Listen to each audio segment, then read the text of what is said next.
Pepper. No. Uy. No. Uy. Pepper. Yan. Bakit?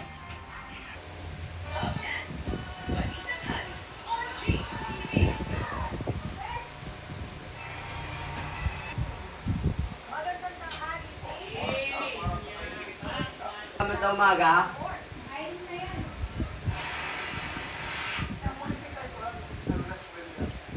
Kaya Tapos mo na na. agad siya. Okay ang kain mo ha. Isang subo lang. Kaya naman yan.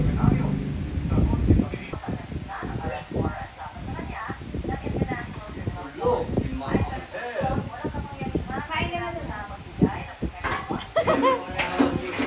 Takot.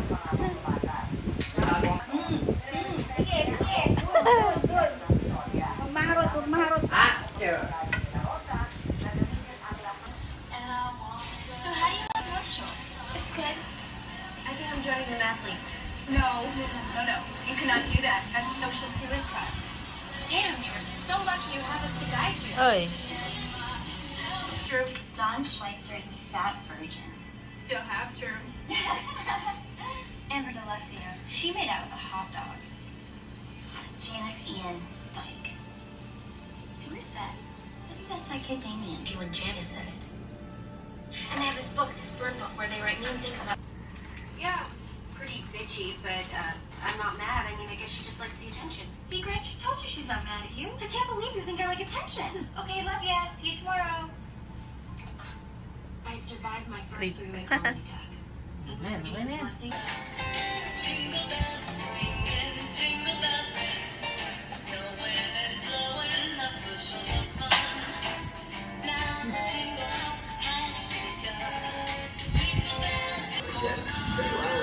Bili kami ng pick-up coffee. Tsaka ano isang flavor? Binigyan na namin sila lolo sa babae. Amoy ka lang, amoy.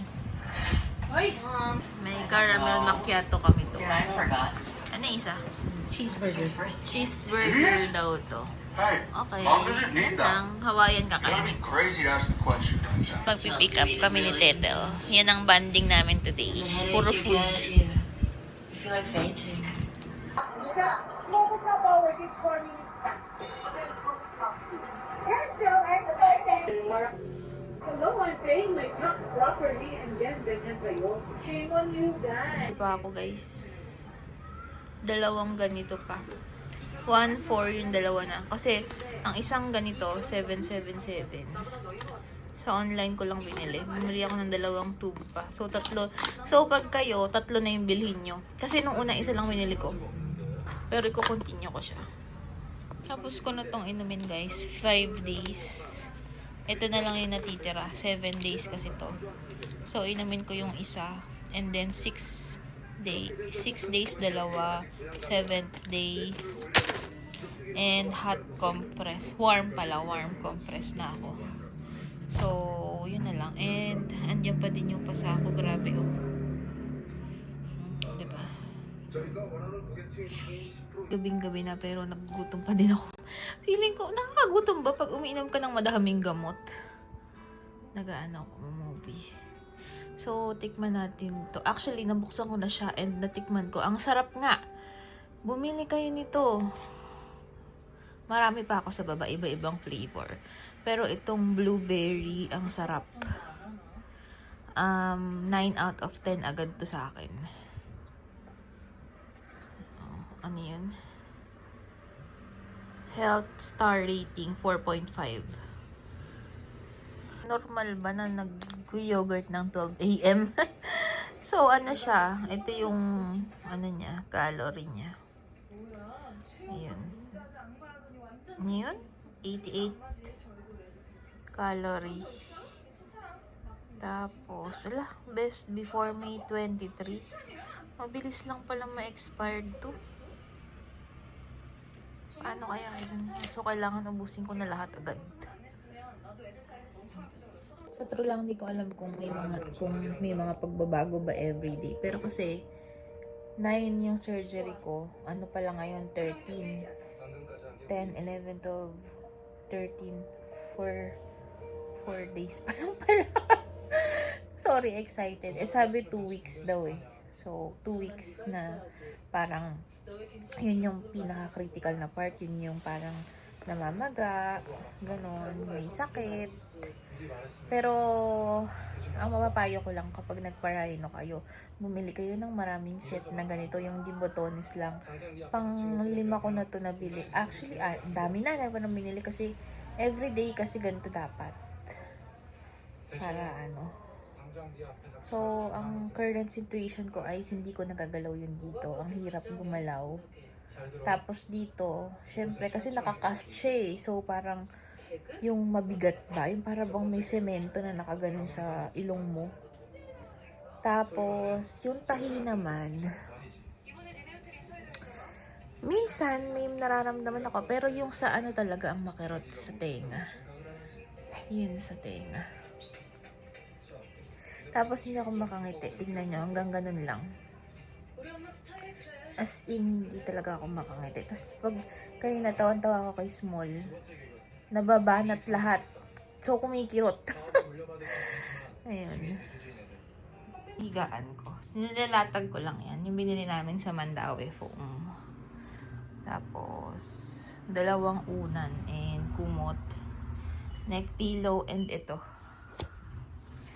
Tapos, feel ko kasi nag-vacuum ako. Nag-vacuum ako. Guys! Hindi ko pakita yung mukha ko kasi ang haggard. Kakagising ko lang. Pero kakain muna ako kasi inom akong gamot. Parang pang ano ko na to. Second to the last day na iinom ng antibiotic. Tingnan niyo yung food ko.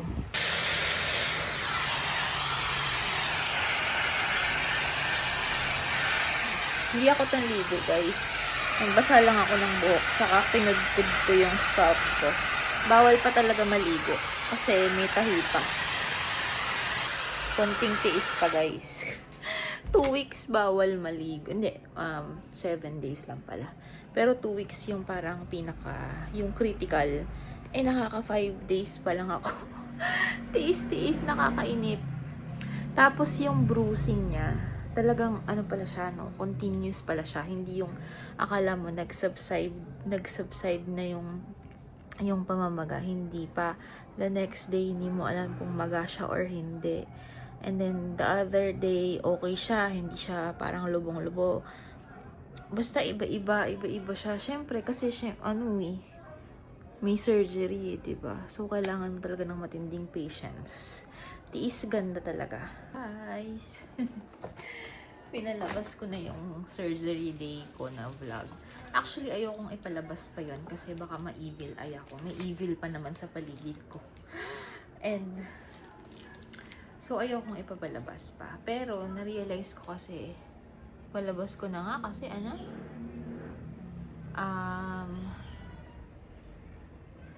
basta pinapalabas ko na. Dahil may mga napagtanto ako. So, yung evil eye na yun, evil pa din siya, pero hindi ko na lang pinakalaman. Pinapalabas ko na lang din. Alam niyo yung parang konting galaw mo lang, nabavertigo ka na. Konting ikot lang ng mata mo, nabavertigo ka na. Ganun yung nararamdaman ko simula nung ika-3rd day na post-op. Para kang laging hilo. Tapos, sinearch ko kay ChatGPT, bakit ganon? Ang sabi ni ChatGPT, baka daw dahil yun sa anesthesia. Ganon ba yun?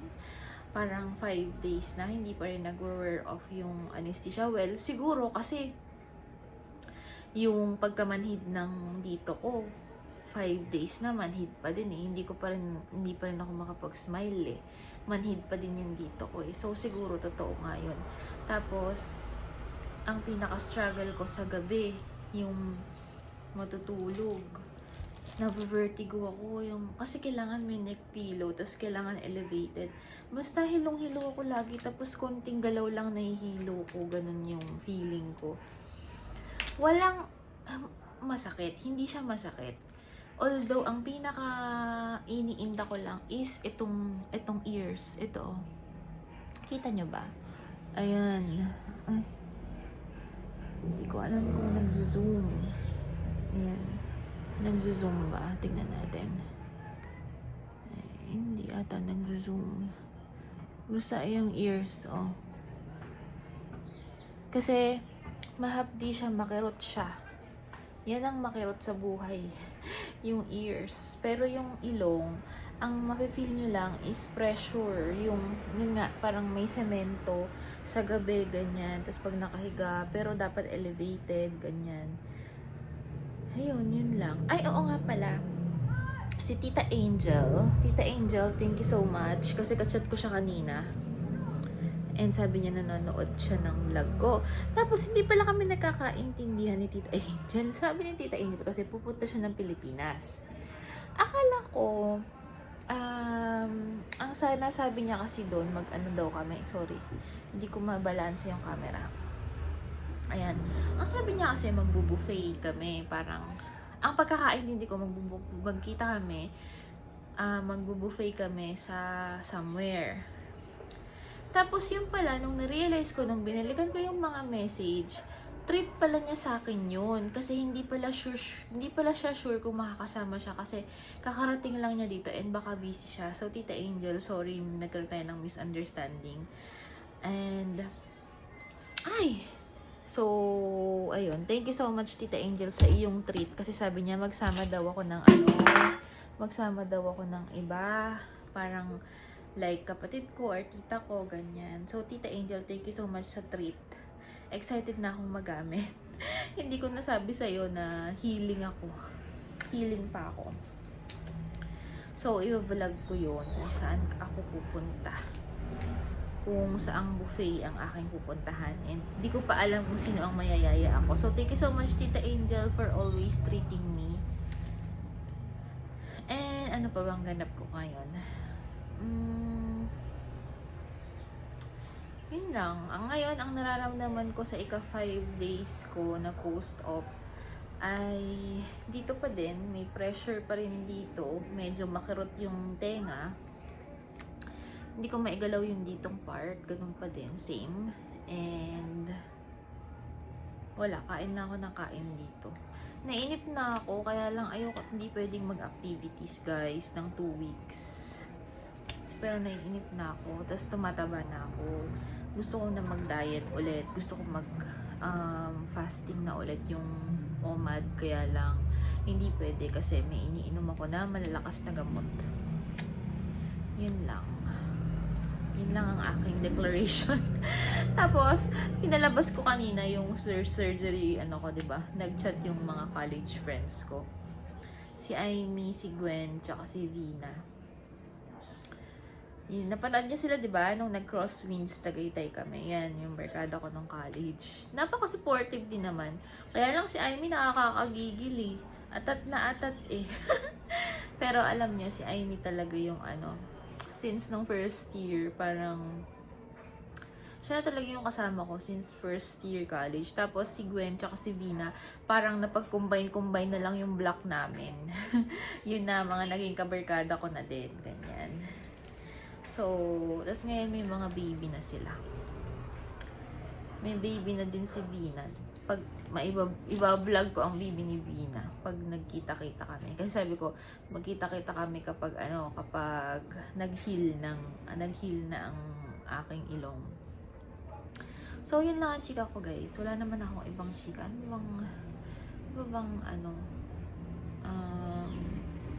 Chika ko na din ang fiesta dito sa Sunday. And grabe din naman talaga yung preparation nila sa fiesta, ha.